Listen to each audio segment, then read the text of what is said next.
오미크론이 오늘 보니까 3만 몇천 명이 되었다고 하는 소리를 듣고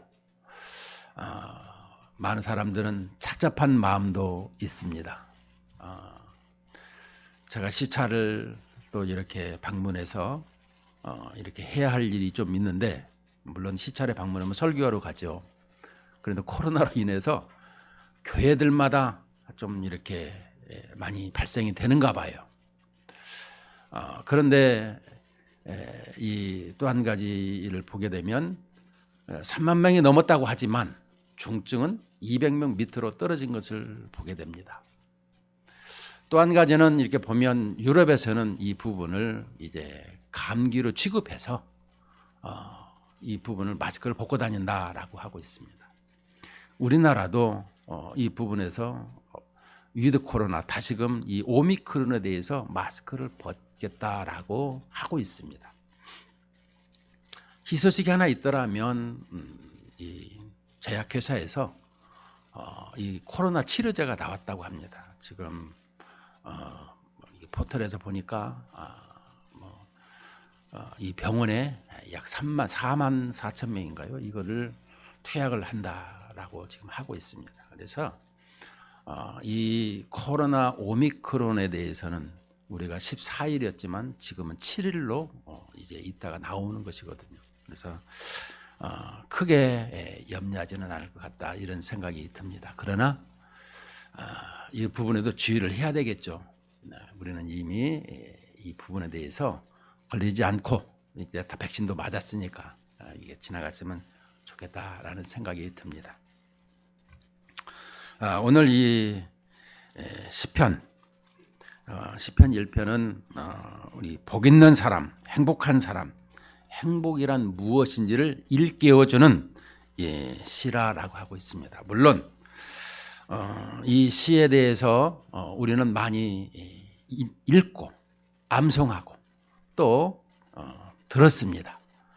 설교도 많이 들었죠. 그러나 오늘 우리에게 가르쳐주는 이 시, 지혜의 시죠. 다시 한번 새로운 마음으로 말씀을 이렇게 묵상하였으면 좋겠습니다. 이 시편은 1편, 2편, 3편, 1, 2, 3, 4, 5, 6절이 있는데 항상 성경은 볼 때 X자 구조로 되어 있습니다. 우리가 성경을 읽을 적에 이렇게 카이아스틱이라고 해서 X자 구조로 해서 한 중간에 포인트에 핵심을 갖다 집어넣습니다. 이 구약의 또 사도 바울의 모든 설교 해석을 할 때 보면 그렇게 가장 핵심적인 것이 뭐냐라는 것을 보여주고 있죠. 여기서 1, 2, 3절과 4, 5절 약간의 변형을 준 X자 구조라 이렇게 표현해 주고 있습니다. 그래서 결론적으로 이 6절이 이 센터에 포진되어야 되는 것을 설명해 주고 있습니다. 자, 그렇더라면 이 복 있는 사람, 복에 대해서 한번 생각을 해보자라는 것입니다. 오늘 보면 1절에 복 있는 사람은 악인들의 꾀를 따르지 아니하며 죄인들의 길에 서지 아니하며 오만한 자들의 자리에 앉지 아니하고, 이게 부정사 이 세 가지를 설명하는데 복 있는 사람 이렇게 하지 않는다라는 것입니다. 우리는 복을 얘기할 때마다 항상 소유를 생각할 때가 있어요. 안 그래요?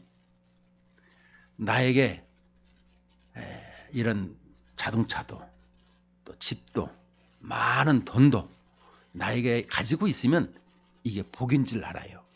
우리나라에서 복은 뭐 오복, 뭐 이렇게 장수하는 복, 또 이렇게 명예나 권세 얻는 거 여러 가지를 많이 하고 있으나 여기 시편에서 말하고 있는 복은 무엇이냐라고 하면 관계성의 복을 설명합니다. 관계성의 복, 이것은 무엇이냐라고 하면 여러분 태어나서 딱 보니까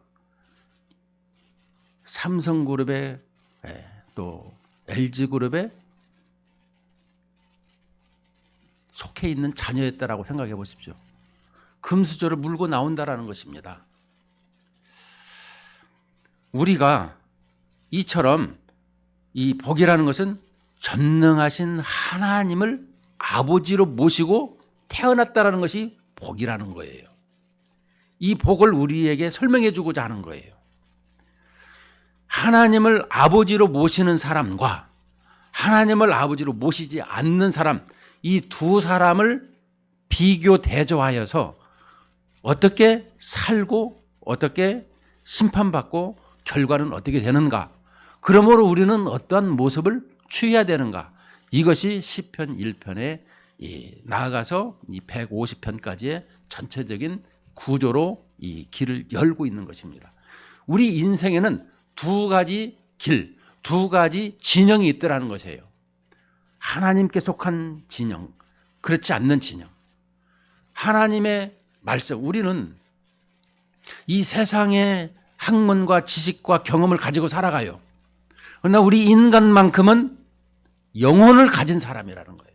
그래서 영혼의 양식을 먹지 아니하면 죽은 사람이라는 거예요. 이 영혼의 말씀을 먹어야 되는 거예요. 그 영혼의 말씀을 누가 줘요? 하나님이 주시는 거예요. 하나님이 우리를 창조하셨고 하나님의 형상으로 창조하셨기에 우리에게 하나님의 말씀을 날마다 일용할 양식으로 주시는 거예요. 그런데 그 양식을 먹지 아니하면 어떻게 될까요? 죽은 거라는 거예요. 이것을 설명하고 있는 것입니다. 그래서 사탄 마귀는 보게 되면 진리의 말씀이 하나도 없어요. 말씀이 없어요. 그래서 다 제 것으로 거짓말로 제 것처럼 말하고 있더라라는 것을 요한복음 8장 44절에서 말씀해 주고 있는 거예요. 우리는 영혼의 말씀을 가지고 살아가야 되는 거예요. 이 세상에 학문과 지식과 경험을 많이 가지고 있을지라도 영혼의 양식을 먹지 않으면 그 사람은 이런 일반 살코기, 그냥 동물로 살아가는 사람이라 이렇게 설명을 해 주고 있습니다. 그래서 이 복 있는 사람은 하나님을 아버지로 모시는 사람, 이 관계성을 설명해 주고 있습니다. 그래서 복 있는 사람은 복 있다라고 아시레라는 것은 감탄사라는 겁니다. 이야, 참 놀랍다. 정말로 이렇게 하나님을 아버지로 모신 것에 대해서 이것을 설명하고 있는 거예요. 그런데 이 악인들의 꾀를 따르지 아니하며 죄인들에게 서지 아니하며 오만한 자들의 자리에 앉지 아니하고 복 있는 사람 이렇게 하지 않는다로 이게 부정사를 설명해 주고 있어요. 악인들의 꾀라는 것이 뭐겠습니까? 악인들이라는 건 뭐예요? 하나님을 아버지로 모시지 아니하는 사람들이다. 이것을 말씀해 주고 있는 것입니다. 하나님을 아버지로 모시지 않는 사람은 이 악인들의 꾀를 따르지 아니하며 이렇게 말씀해 주고 있습니다. 그러니까 이 하나님을 아버지로 따르지 아니하고 세상의 지식을 가진 사람들, 이런 사람들을, 경험자들을, 권세자들을 따라가는 사람들을 말하고 있는데, 이 따르다, 이거 걷다라고 설명해 주고 있습니다. 걸어가다가 서다가 거기 앉는 이런 모습을 설명해 주고 있습니다. 그 대표적인 인물이 창세기 13장에서 보면 아브라함과 롯이 있어요.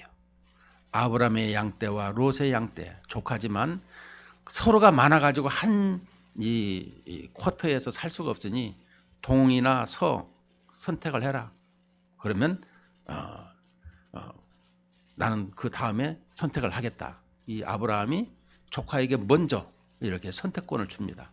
그가 선택한 것이 이 소돔 고모라 성을 보게 되고 그 소돔 고모라 성이 애굽 땅과 같다 이렇게 표현을 하고 있습니다. 13장에서 보면. 그래서 이 소돔 고모라를 애굽 같이 같다라고 하면서 이 소돔 고모라가 당시에도 그렇게 썩 좋지 않았던 모양입니다. 그래서 거기 주위까지 그 근처까지만 나아가서 살겠다라고 이렇게 했지만 19장에 보게 되면 그 소돔 고모라 성에 이 성문에 앉았다라고까지 표현해 주고 있습니다. 그러면은 따라가서 서서 앉았어요. 이 부분을 보게 되면 결국은 앉았다라는 것, 성문에 앉았다라는 것은 그 당시의 성문은 가장 실세, 권세자들이 재판하는 것을 설명해 주고 있는 거예요. 이게 그 자리, 높은 자리에 앉아 있는 것을 보면 벌써 이 죄악의 도시에 거기에 앉아 있는 모습을 보게 되는 것이죠. 그래서 우리에게 복 있는 사람은 이런 자리에 앉지 아니하고 2절에 보면 복 있는 사람은 오직 여호와의 율법을 즐거워하여 그 율법을 주야로 묵상하는도다. 네. 율법 하나님의 말씀을 즐거워한다라는 것입니다. 여러분 즐거워한다라는 게 뭐예요? 사랑을 이렇게 하게 되면 즐겁습니다. 날마다 즐거운 것이 어디에서 생산이 되죠? 하나님은 사랑이시라. 우리는 하나님과의 관계성을 잘 가지면 늘 사랑이 샘솟게 된다라 이런 설명을 해주고 있습니다.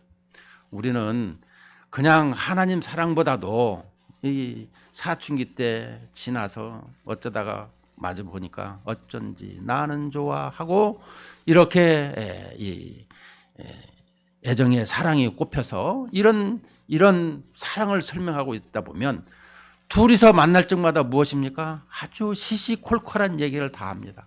근데 만나기만 하면 즐거운 거예요. 왜? 사랑이 있기 때문에.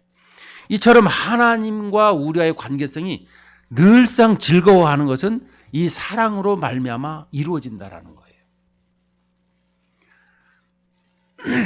그런데 여기 보면 즐거워하여 그 율법을 주야로 묵상하는도다. 이 주야로 묵상하는 것. 여러분 주야로 묵상을 이거 물리적인 말씀을 주야로 이렇게 잠 안 자고 이렇게 묵상하냐? 이 얘기가 아니에요. 이 얘기는 이 문학적으로 표현한 것입니다. 그러니까 다시 말씀드리면 우리의 일상생활 모든 삶이 우리가 이제 큰 사건, 중요한 것 있으면 하나님 앞에 기도하죠. 근데 이런 중요한 기도가 아니라 시시콜콜한 것이라도 하나님 사랑합니다. 하나님 감사합니다. 하나님 이거 하고 있습니다. 하나님 이거 할래요. 이렇게 기도하는, 그래서 주야로 묵상한다라는 것은 이렇게 문해적으로 설명하는 거예요. 그러니까 우리가 하나님과의 관계성, 율법을 주야로 묵상하는 것, 이 사랑하는 것을 늘상 가까이서 이게 대화할 수 있는 이런 모습을 가져야 되는 것입니다. 여러분 이게 주일날 예배하는 것은 공적인 예배요. 우리에게서 이런 의무적인 것을 띠고 있어요. 주일날 예배하는 것이.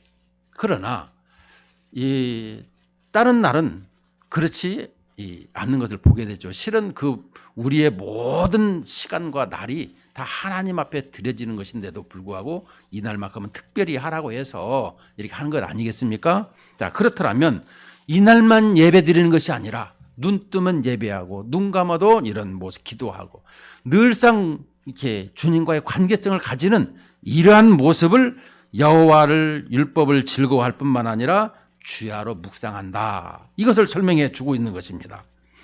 그런 사람은 3절에 보면 그런 사람은 어떠한 사람인가?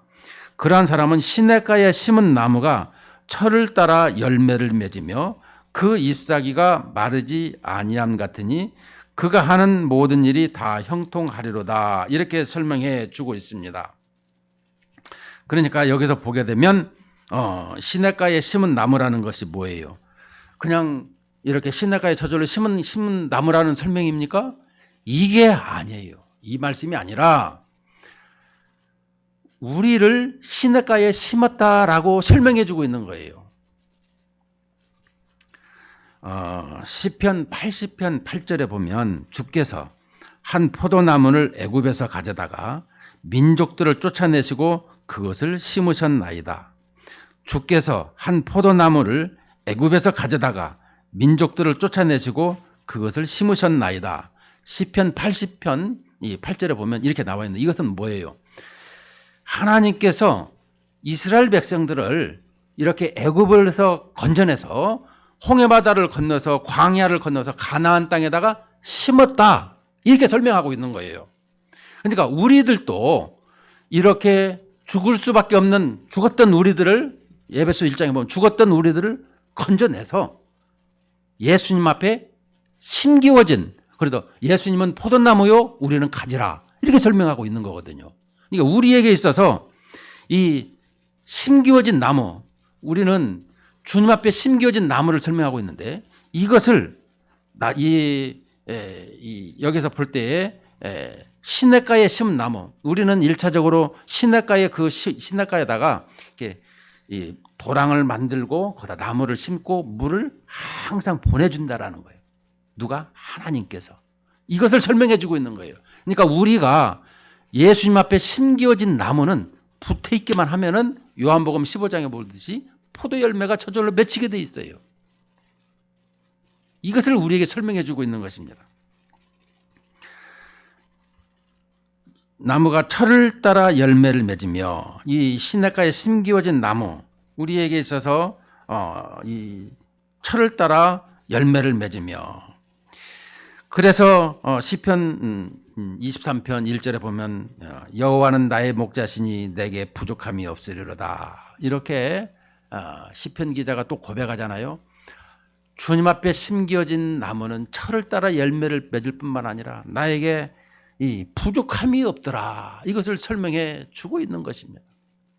우리가 날마다 불편해하는 것은 솔직히 말하면 욕심 때문에 그러는 것입니다. 우리가 삼시세끼 밥을 안 먹고 사는 것은 아니거든요. 그런데 항상 비교하는 것이 있어요. 항상 옆 사람을 보면 이거 아닌데 이 사람은 왜 이렇게 잘 살아? 왜 이렇게 많은 것이 있어? 근데 나는 이게 부족해. 이게 이것 때문에, 결핍 때문에 이제 불평을 가지는 것입니다. 세상의 기준이죠. 저는 청년 시절에 한 자매가 157cm였어요. 세 명이 짝 157cm. 그러니까 많은 사람이 어쩔 때는 키도 조그마한 것이 없인 얘기는 이런 말을 해요. 키도 조그마한 것이 그냥 콱. 이제 싸우다 보면 그러면 그 자매가 하는 말, 훅 키고 있네. 키는 멀때까지 크지만 속은 다 꽝인 게, 난 이래봬도 키가 작아도 속이 얼마나 큰지를 아세요? 흥! 하고 가버려요. 근데 이런 걸 보면서 우리는 속이 커야 된다는 거예요. 배추속처럼. 항상 하나님의 말씀으로 가득 찬 이런 모습을 지향하고 있어야 된다는 것입니다. 가진 것, 소유가 문제가 아니라 내가 하나님을 얼마만큼 이렇게 사랑하고 있느냐. 저는 그들을 볼 적에 하나님을 가장 많이 사랑한 구약의 인물 중에 이 다윗을 보잖아요. 항상 하나님의 이 말째로 태어나서 저 시키는 대로, 형제간들을 시키는 대로 살아가는데도 불구하고, 부모님의 말씀도, 그런데 그는 늘 들에서나 어디에서든지 하나님의 이름을 찬송하고 높이는 것을 보게 되더라는 것입니다. 그것을 보고 하나님께 중심을 보고 양치는 무리에서 왕으로 장소를 옮겨주잖아요. 이런 것을 볼 적마다 우리에게 있어서 이 하나님께서, 우리는 이미 예수님의 그 나무에 심겨진 사람들이라는 거예요. 이것을 우리가 기억해야 되는 것입니다. 죽었던 우리를 심으셨다라는 것을 설명해 주고 있어요. 그런 사람은 어떻게 돼요? 그 잎사귀가 마르지 아니함 같으니 그가 하는 모든 일이 다 형통하리로다. 여기에서 예레미야 17장 7절 7절에서 8절을 보면, 그러나 무릇 여호와를 의지하며 여호와를 의뢰하는 그 사람은 복을 받을 것이라. 그는 물가에 심어진 나무가 그 뿌리를 강변에 뻗치고 더위가 올지라도 두려워하지 아니하며 그 잎이 청정하며 가무는 해에도 걱정이 없고 결실이 그치지 아니함 같으리라. 예레미야 27장에서 예레미야 선지자에게 이 말씀을 하고 있습니다. 우리가 힘들고 어려울 적에 하나님만을 의지하면 된다라는 걸 설명해 주고 있습니다. 저는 가끔 가다가 제 아내에게도 얘기할 때가 있는데, 하늘의 공중의 새나 들의 백합화나 다 하나님이 입히신다고 하였는데 우리는 이런 생각을 가져야 되는 것이다. 항상 세상 기준을 바라보면서 성공이라는 것, 좋은 것, 권세 있는 것, 이런 것을 지향하는 것이지만, 여러분 권세자 대통령도요 5년 지나면 그냥 내려와야 되고 맨날 감방 가는 것을 보면서 과연 대통령이 되고 싶을까, 이런 생각도 한때 들을 때가 있어요. 물론 대통령도 하나님이 세우시고 또 많은 사람들, 권세자를 또 하나님이 세우시는 것을 로마서 13장에서는 우리에게 가르쳐주고 있고 그 권세자들을 위해서 또 기도하라고도 하고 있습니다. 우리는 이런 것을 보면서 늘 하나님과의 관계성을 잘 갖춰야 된다. 그런데 그런 사람은 그가 하는 모든 일이 다 형통하리로다. 이렇게 설명하고 있습니다. 우리는 이 형통하리로다 할 때 늘 구약에서 저는 요셉을 생각할 때가 많이 있습니다. 그저 이 형들이 시키는 대로 또 부모가 시키는 대로 순종했더니 그가 하는 거에 뭐였어요? 팔리는 사람이요 또 감옥에 가서 이렇게 살아가는 사람인 것을 보지만 그러나 그가 하나님께서 준비한 사람, 그 모든 과정을 겪어서 총리가 되도록 하는 과정이었더라라는 것을 생각하면서 그 많은 사람을 살리려고 했더라는 것을 설명해 주고 있습니다. 우리는 형통하다 하게 되면 뭐 한때 만사형통, 누구를 통하면 된다 이런 말까지 나오고 그랬는데요. 형통은 하나님과의 관계성이 잘 이루어질 때 형통이라 이렇게 설명해 주고 있는 것입니다. 그런데 이제 4절부터 보게 되면 이 악인들은 그러면 어떻게 되느냐? 악인들은 그렇지 아니하며 오직 바람에 나는 겨와 같도다. 우리에게 있어서 알곡과 쭉정이 얘기를 할 때가 있습니다. 우리가 타작을 할 때 보면 저는 농사꾼의 아들로 태어나서 농사를 많이 지었습니다. 농사 지을 때 사람들하고 대화를 많이 한 적이 있었는데 특별히 농사 짓기 싫어가지고 나는 이 일 하기 싫어요. 나 이 일 안 하고도 살라니까. 왜? 농사 지으려고 그러면 그 볕단을 묶으려면 메끼를 묶어야 돼요. 이 메끼 묶는 게 그렇게 싫었어요, 저는. 보리 묶을 때는 지푸라고를 하지만 벼를 묶을 때는 벼를 놓고 그걸로 포개서 묶는 거거든요. 그런데 묶는 연습도 이거 묶은 기술도 배우면 유용하게 쓰인다라고 우리 일하러 오신 장로님이 말씀해서 그래요. 그냥 어거지로 그냥 잔소리 듣기 싫어가지고 시키는 대로 그냥 한 적이 있는데 그게 효과를 많이 봐요. 그래서 소를 묶는다든가 소말뚝을 이렇게 묶을 때라든가 뭐 여러 가지 이런 것을 많이 또 배우게 됐어요. 우리는 이 부분을 보면서 이 악인들은 바람에 나는 개와 같더라. 이 악인이라는 것은 바로 하나님 아버지를 모시지 않는 사람, 이런 사람이 악인이라 이렇게 말씀하고 있습니다. 이런 사람은 오직 바람에 나는 겨와 같도다. 이 알곡을 추수할 때 보면 알곡은 밑으로 떨어지고 쭉정이는 저쪽으로 이렇게 날아가잖아요. 이게 날아가는 것을 볼 수 있는데요. 우리의 아버지를 모시지 않냐는 사람은 이렇게 다 겨와 같은 인생이더라라는 것을 설명해 주고 있습니다. 그래서 우리에게 중요한 건 뭐예요? 하나님을 아버지로 모시고 있더라. 너는 아버지가 있니? 육신의 아버지만 있으면 안 되는 거예요. 영적인 하나님 아버지를 모시고 있는 그 말씀을 듣는 그 말씀으로 살아가는 이런 모습을 가지는 사람은 알곡이다. 이렇게 설명을 해주고 있습니다. 그렇지 않는 사람은 이 겨와 같다. 이렇게 말씀해 주고 있습니다. 그러므로 5절에 보면 악인들은 심판을 견디지 못하며 죄인들이 의인들의 모임에 들지 못하리로다.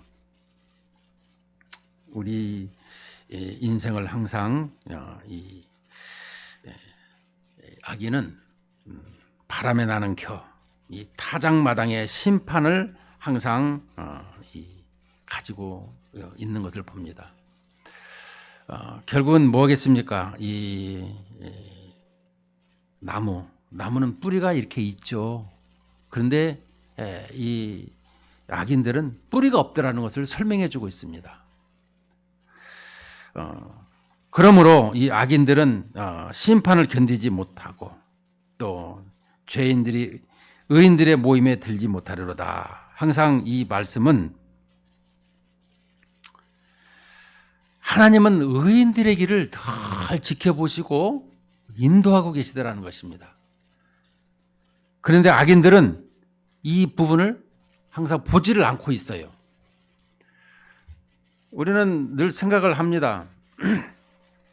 하나님께서는 어떤 사람을 관심 있게 보실까?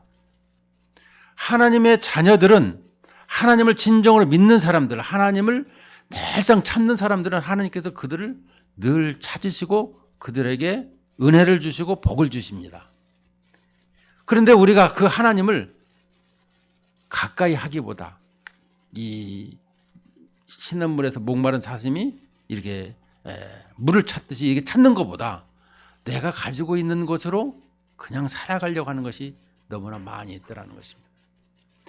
특별히 이 10대, 20대, 또 30대, 40대, 50대, 60대, 70대, 80대 이렇게 연령대에 따라서 하나님의 말씀을 받는 차이가 아주 다릅니다. 정말이에요. 이게 10대, 20대에는 그런 모든 것이 그냥 그런갑다 하고 지나갑니다만은 또 이 30대, 40대에 접어들게 되면 그 부분에 대해서 조금 더 관심을 가지다가 이제 50대, 60대가 되게 되면 그것이 참으로 알고 이렇게 하지 않으면 안 돼. 이런 모습으로 살아갑니다. 그래서 어떨 때 보면 주님과 만날 날이 멀지 않아서 그러는가 이런 생각을 할 때가 많이 있습니다.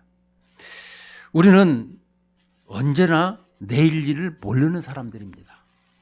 그럼에도 하나님과의 관계성을 이렇게 가볍게 얘기할 때가 많이 있어요. 우리는 하나님과의 관계성을 잘 가질 필요가 있는 것입니다. 자, 그렇더라면 이 5절에서 그러므로 악인들은 심판을 견디지 못하며 죄인들이 의인들의 모임에 들지 못하리로다. 이 죄인들은 우리 의인들의 모임에 들 수가 없어요. 쭉정이 알곡이 아니기 때문에 하나님을 아버지로 모시지 않았기 때문에 그냥 다 날아가는 것을 볼 수가 있는 것입니다. 그렇더라면 이 6절 말씀에 그렇더라면 무릇 의인들의 길은 여호와께서 인정하시나 악인들의 길은 망하리로다. 우리는 이 시편 1편을 이렇게 보면서 모든 사람이 이 의인과 악인 또 이 구분을 두어서 보고 있는데요. 의인이 누구일까요? 이 세상의 의인은 없나니 하나도 없다고 했어요. 오직 의인은 예수 그리스도만이 의인입니다. 하나님께서 사람의 몸을 입고 이 땅에 오셨어요. 그래서 하나님의 아들을 믿는 사람들은 의인이 되어지는 것이죠. 그렇다면 우리가 이 예수님 안에 거하는 삶으로 살아가야 된다. 이렇게 오늘 본문에서 결론적으로 설명해 주고 있습니다. 예수님 안에 있어서 그와 하나 된 사람만이, 그와 한 몸으로 되어진 사람만이 복 있는 자리에 나온다. 의인의 길을 걸어가는 사람이다. 이렇게 설명해 주고 있습니다. 요한복음 15장 4절에서 5절을 보면 내 안에 거하라 나도 너희 안에 거하리라. 가지가 포도나무에 붙어있지 아니하면 스스로 열매를 맺을 수 없음 같이 너희도 내 안에 있지 아니하면 그러하리라. 나는 포도나무요 너희는 가지라. 그가 내 안에 내가 그 안에 거하면 사람이 열매를 많이 맺나니 나를 떠나서는 너희가 아무것도 할 수 없음이라. 여기서 시편 기자가 설명해주고 성경 기자가 우리에게 주는 결론적인 메시지가 뭐예요? 예수님 안에 거하라. 이것을 말씀해 주고 있는 것입니다. 거하기만 하면 열매가 저절로 맺히게 된다. 이렇게 말씀을 하고 있습니다. 어떻게? 철을 따라 때를 따라 열매를 맺게 해주신다. 이 말씀을 해 주고 있는 것입니다. 우리가 필요로 하는 것, 내가 필요로 하는 것 얘기할 때가 많이 있습니다. 그러나 그보다도 하나님이 필요한 것을 더 많이 주시는 것은 하나님께서 쓰시고자 하는 일이 있더라는 거예요, 나에게. 그것을 우리는 기억해야 되는 거죠. 나는 나 이거 사업하고 싶고요. 나는 이거 하고 싶어요. 근데 다 막아. 근데 이 길을 키를 열면 하나님께서 그 일은 아주 잘 가게 만들어요. 우리는 이것을 알아야 돼요. 열매를 맺는다라는 것, 하나님께서 그 모든 것을 이끄시고 열매를 주신다라는 것을 설명해 주고 있는 것입니다. 저는 내 힘으로 이렇게 생각한다는 것은 그건 종교성을 설명해 주고 있고 하나님을 믿지 않아요. 하나님은 모든 계획 속에 우리의 모든 것을 다 알고 계시고 앞으로 할 것까지도 다 알고 계세요. 우리는 이것을 미래라고 얘기하지만 하나님은 이 영원이라는 시간 속에서 우리 역사 속에 이 시대만 얘기하는 것이죠. 역사의 시간 속에서. 그러나 하나님은 하루가 1000년이고 1000년이 하루라고 그랬어요. 그래서 그 모든 것을 이미 작정 프로그램에 딱 놨기 때문에 다 알고 계신다라는 거예요. 이 세상에 보낼 때에도 누구 어머니의 이 모태에서 나오게 하셔서 그 일을 일생을 하게끔 한다라는 것을 하나님은 다 계획하시고 이끄신다라는 거예요. 그러나 그 문제에 있어서 내가 하나님을 이렇게 터치하고 말씀을 받아들여서 내가 하나님의 자녀로 살아가는 그 부분은 각자가 또 달라져요. 왜냐? 믿지 않는 사람이 있고 믿는 사람이 있기 때문에. 근데 예수님을 믿는 사람, 이 믿는 것조차도 하나님께서 은혜를 주셨다라는 걸 설명. 왜냐? 이 칼빈의 기독교 강의를 보면은 이렇게 설명을 하고 있어요. 이 하나님께서 성경에 나와 있구나. 성경에서 보면 우리에게 이 토기장이가 진흙을 가지고 만들 적에 이 토기장이 마음이 아니겠습니까? 야, 우리를 선택하고 또 하나님의 마음대로 선택하셨는데 그 선택받은 거에 대해서 너무나 감사하고 기쁘다라는 것을 설명해 주고 있습니다. 그런데 이 교회 나오는 사람 중에 이렇게 그렇지 아니하는 사람들을 볼 수 있잖아요. 이게 진정으로 믿는 것보다도 그냥 어떤 종교성을 가지고 있는 사람을 보게 되는데요. 그것은 또 이제 하나님이 심판하시고 판단하실 얘기니까. 그러나 나를 선택한 것을 볼 때마다 나에게 있어서 하나님 앞에 그것이 바르게 심겨지고 그대로 바른 사람으로 살아가는, 순종하는 사람으로 살아가는 이러한 믿음의 사람이 돼야 된다는 것입니다. 우리는 이 부분에 대해서 정말 복 있는 사람은 예수님을 따라가면서 그분을 이렇게 따라가는 삶이다, 이렇게 설명을 해주고 있습니다. 결론적으로 보면 우리의 인생은 주님을 따라가야 되는 것입니다. 그런데 그렇지 않을 때 우리는 인생이 참 짧다라는 것을 기억을 해야 되는 것입니다. 시편 기자 보면은 우리의 인생은 짧은데 언제 끝날지 모른다. 심판 후에는 죽음이 후에는 심판이 있더라라고 히브리서 9장 27절에서 한 번 죽는 것은 사람에게 정해진 것이요 그 후에는 심판이 있으리니. 우리는 누구나 죽게 된다라는 것. 그러므로 우리에게 항상 말씀의 뿌리를 깊이 내리고 항상 시류를 거슬러 올라가는 의로운 의인이 되어야 된다. 시류가 뭐예요? 세상 모든 것을 거슬러 올라가는, 우리가 연어를 볼 적마다 이렇게 자기 물을 거슬러 올라가는 이런 모습을 볼 적마다 우리 인생도 흘러가는 것이 아니라 이렇게 세상을 이렇게 박차고 올라가는 하나님의 말씀을 가지고 살아가는 이런 사람이 의인이라, 이런 의로운 의인이 되어야 된다, 이렇게 설명을 해 주고 있는 것입니다. 예수님을 쫓아서 예수님의 안에서 말씀으로 성령으로 말미암아 시류를 거슬러 올라가는 의인이 되시기를 주님의 이름으로 축원을 드립니다.